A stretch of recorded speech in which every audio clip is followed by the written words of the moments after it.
All right, all right.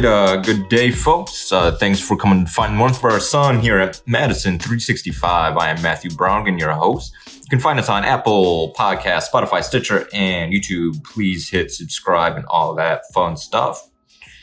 Hope you all are managing this cold well in this dreary old February. Keeping your head on straight as much as you can. So today, we're going to be talking a bit about our criminal justice system in the context of the insurrection on January 6th. Originally, and even in my notes, my script here, I have a lot of stats and everything. But this is a hard one. And in looking at the insurrection and thinking about our criminal justice system, what we can really see are two justice systems in America. Really, I'd argue there are intersecting points for, a little four Venn diagram kind of thing of sorts, where we have one for white people, one for black people and other people of color, but we also have one for wealthy folks and one for poor folks. It just so happens as well that black folks and other people of color, for structurally racist reasons, are more likely to be suffering under poverty or to be impoverished or experiencing poverty, however you want to really think about it, than white folks. And that's due to lack of opportunities, pay gaps, the types of jobs that black folks and other people of color tend to work tend to be valued less in a lot of ways.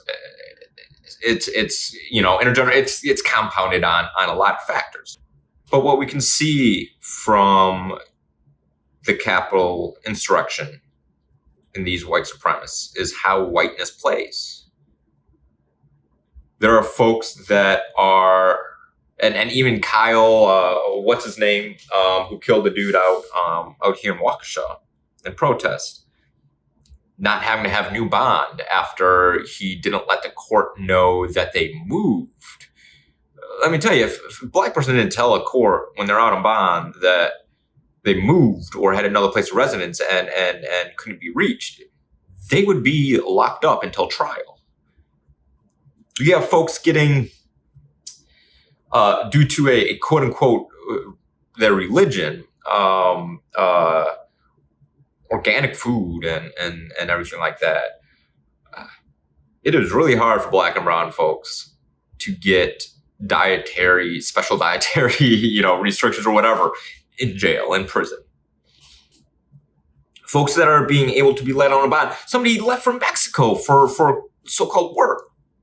We're let to do that. Low bonds as well. These are people that took part in a violent insurrection against this country. And it was this brother, Browder? I'm blanking on his name. I probably should have put down here.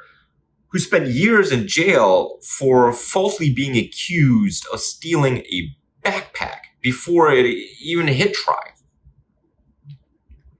Years. A lot of folks, predominantly black and brown, are held in local jails before they get to trial because of bond restrictions and inability to pay cash bail, and then they lose their job.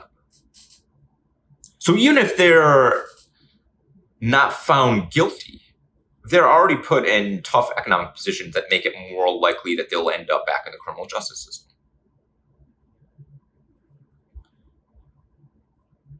That on top of all sorts of other structural issues.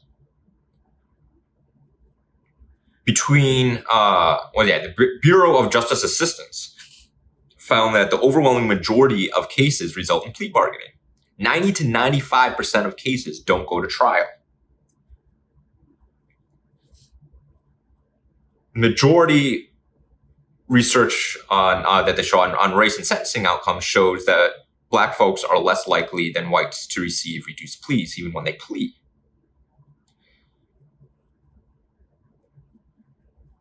A lot of folks end up pleading. New York is an example of this, where the prosecution doesn't have to show how much evidence they have against somebody to offer a plea or within a plea deal. So there's folks making plea deals that they don't know what they have, but they're sitting in jail, unable to pay bail, and they know that the quickest way out of jail is to plea. Because let's say it goes to trial. If it goes to trial, a lot of times, folks get harsher sentencing than even if they plea. And a lot of these folks aren't committing violent crimes. Again, stolen backpack. And a lot of these folks are locked up in local jails. Emily Yoffe from The Atlantic reported that approximately 630,000 Americans are locked up in local jails at any given time. According to the figures from the Prison Policy Initiative, of those 70% are waiting for their cases to go to trial, though most will eventually waive their right to trial by pleading guilty.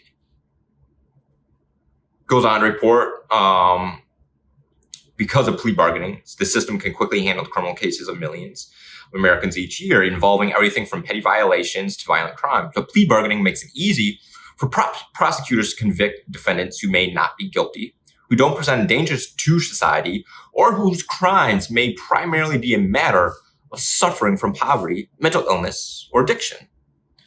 And plea bargains are intrinsically tied up with race and of course, with our mass incarceration. More from the Prison Policy Institute.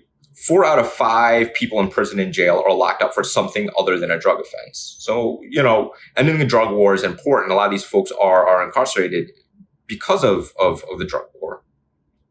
But to end mass incarceration, more has to change in our society. And this is where just reforms of our justice system fall short, because reforms won't solve this. Another myth from the Prison Policy Institute on private prisons. Private prisons are less than 9% of those incarcerated. So most are in state prisons.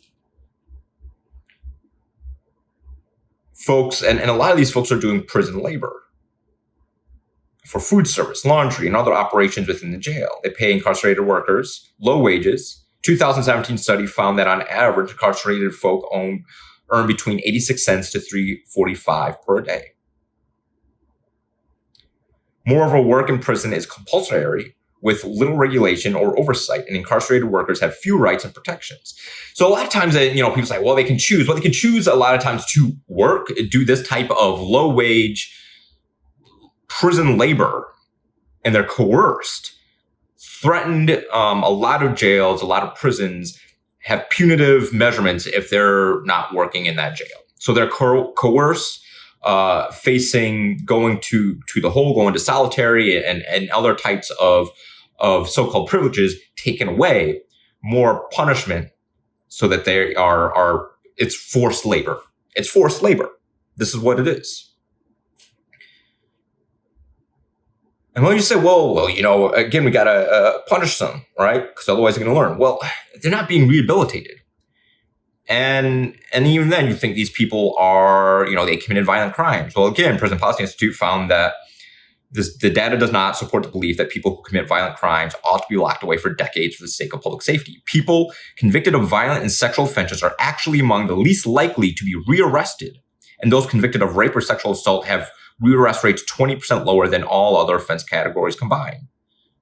More broadly, people convicted of any violent offense are less likely to be rearrested in the years after release than those convicted of property, drug, or public order offenses.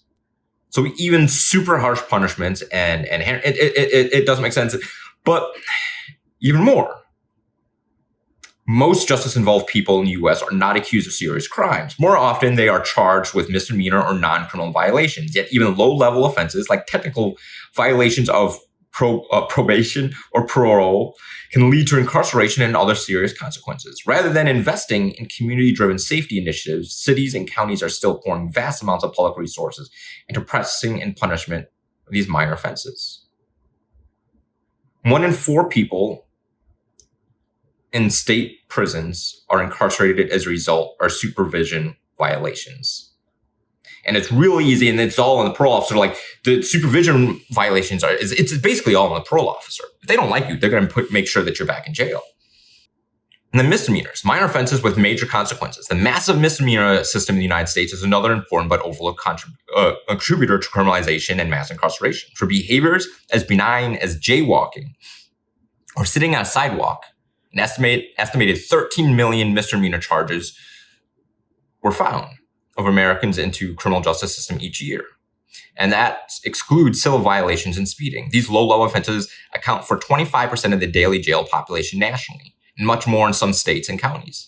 Misdemeanor charges may sound like small potatoes, but they carry serious financial, personal, and social costs, especially for defendants, but also for broad society, which finances the processing of these court cases and all the unnecessary incarceration that comes with them. And then there are the moral costs. People charged with misdemeanors are often not appointed counsel and are pressured to plead guilty and accept probation sentences to avoid jail time. That means that innocent people routinely plead guilty and are then burdened with many collateral consequences that come with a criminal record, as well as a heightened risk of future incarcerations and probation violations. A misdemeanor system that pressures innocent defendants to plead guilty seriously undermines American principles of justice.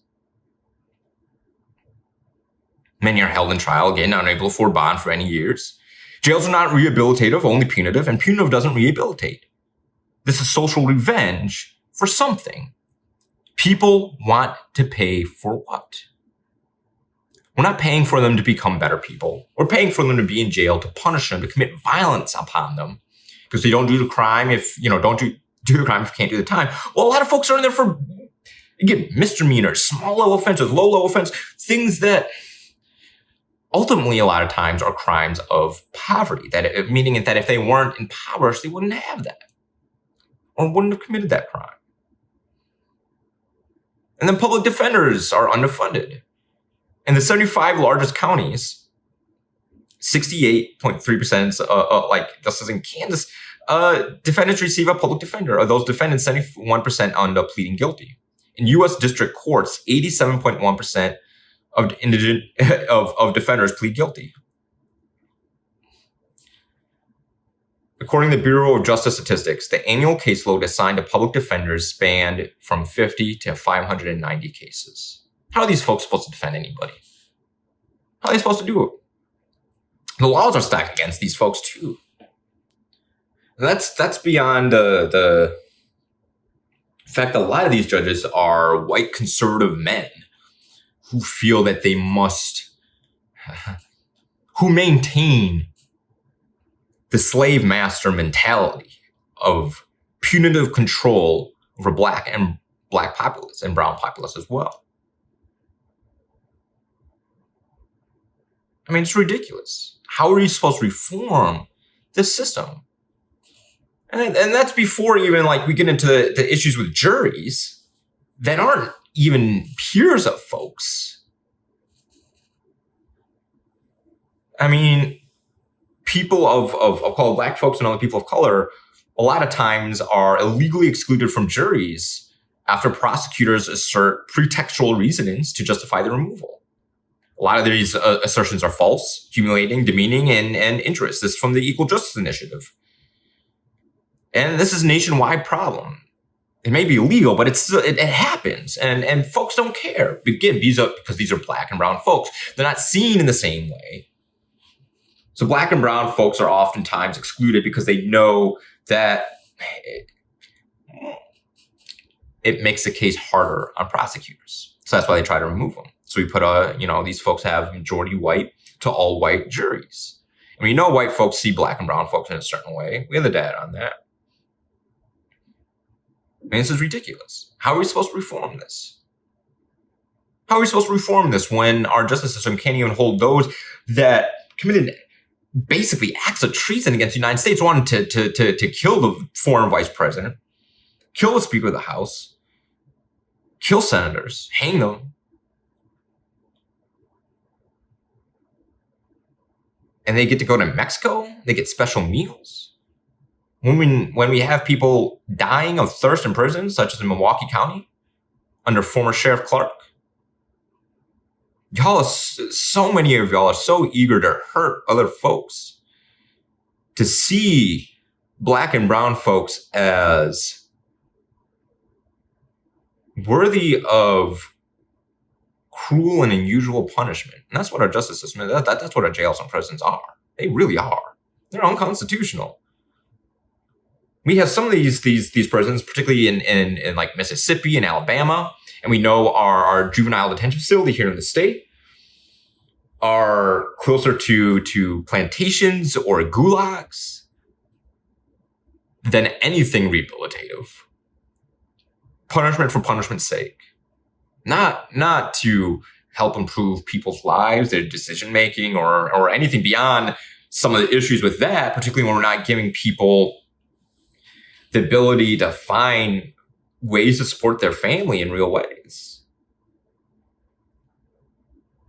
And yet we're still fighting against a jail here in Madison to make it more humane when all of this stuff isn't humane. There's nothing humane about our justice system. The police are at the front line of it. They get to beat and kill us with practical impunity. How are we supposed to reform this? How? Because I look at some of these reforms, and I've been studying this, they're not going to change this. Places where reforms have even been implemented haven't changed this. And we're arguing about making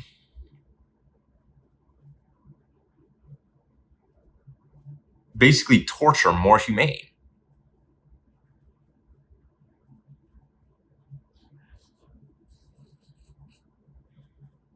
These are humans. These are people. How we treat our so-called worst, and a lot of these folks aren't even close to our worst. Some of our worst are billionaires. Many of our worst are billionaires.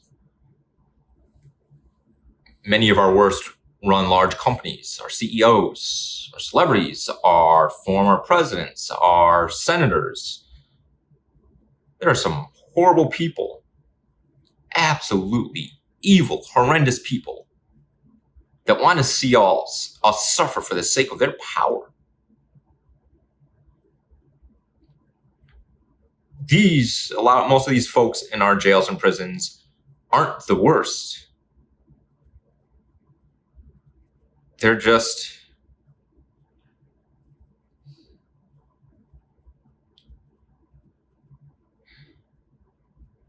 the least fortunate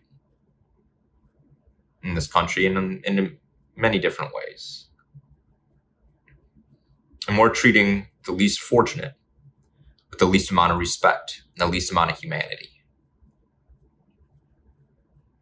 And folks go to these inhumane places that we purposely make inhumane, and we purposely treat them as less than humans, given a number instead of their name. And down the line of our prison conditions,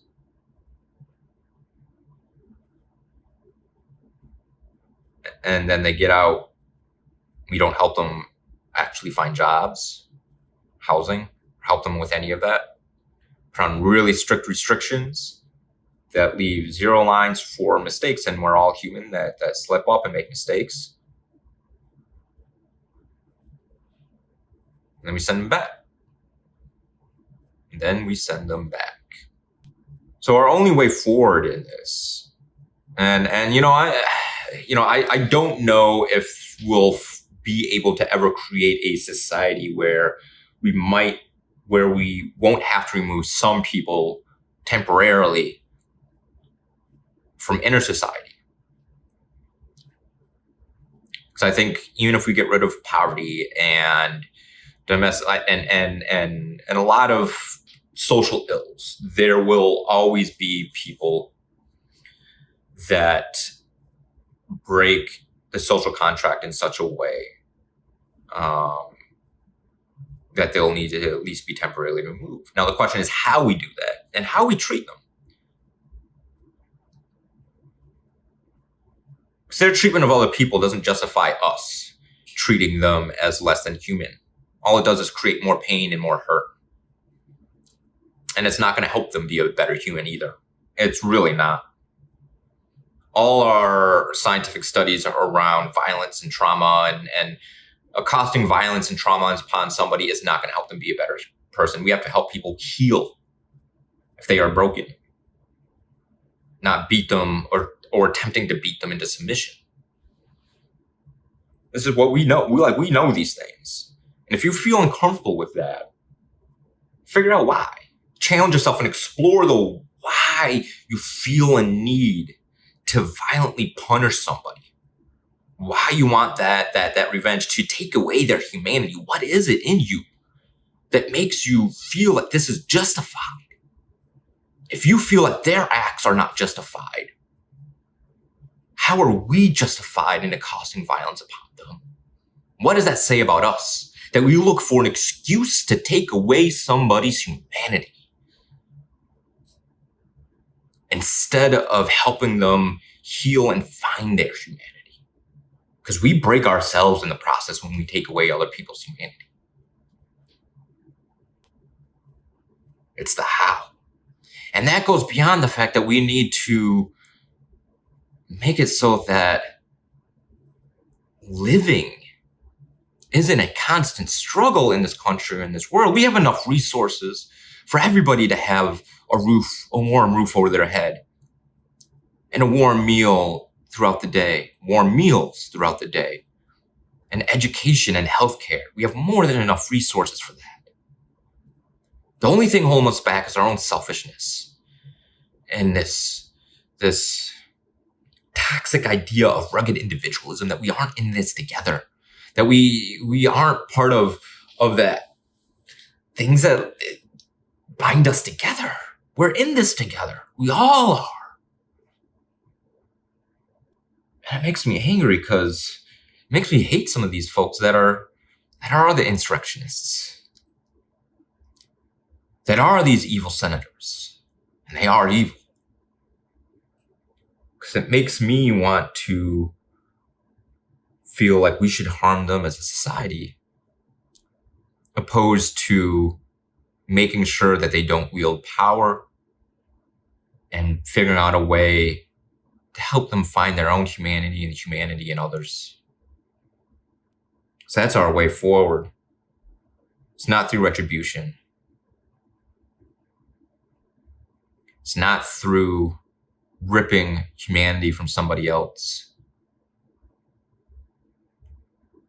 These insurrectionists should face consequences, but that doesn't mean we should rip their humanity away. And there's nobody alive that we should rip their humanity away. Everybody deserves compassion, no matter what they have done. Because if they've committed harm and hurt, more harm and hurt on them isn't justice. That's retribution. Because justice centers the victims and makes sure that they end up whole, that their trauma is dealt with. And it also makes sure that we aren't continuing the cycle of violence as a society and breaking people down. Because again, it just makes us the perpetrator of violence. And it takes away our humanity. Because when you accost violence upon somebody, it takes away the best part of ourselves, the best part of humanity, and brings up the worst parts of humanity, and continually feeds our worst parts, because it becomes a cycle. It's a moral imperative. It's a social imperative. It's an economic imperative that we break this cycle. It can start here in Madison, in Dane County, by investing more in people and less in jails and police. That's the start.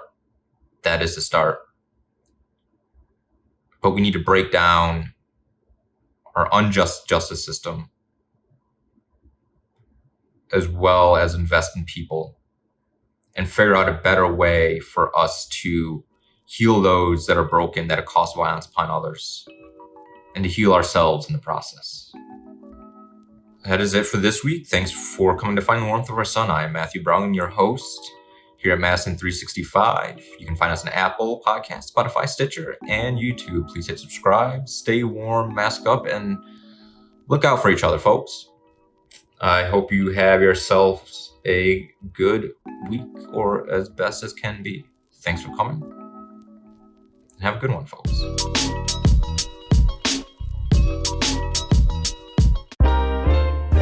This is 365 Media.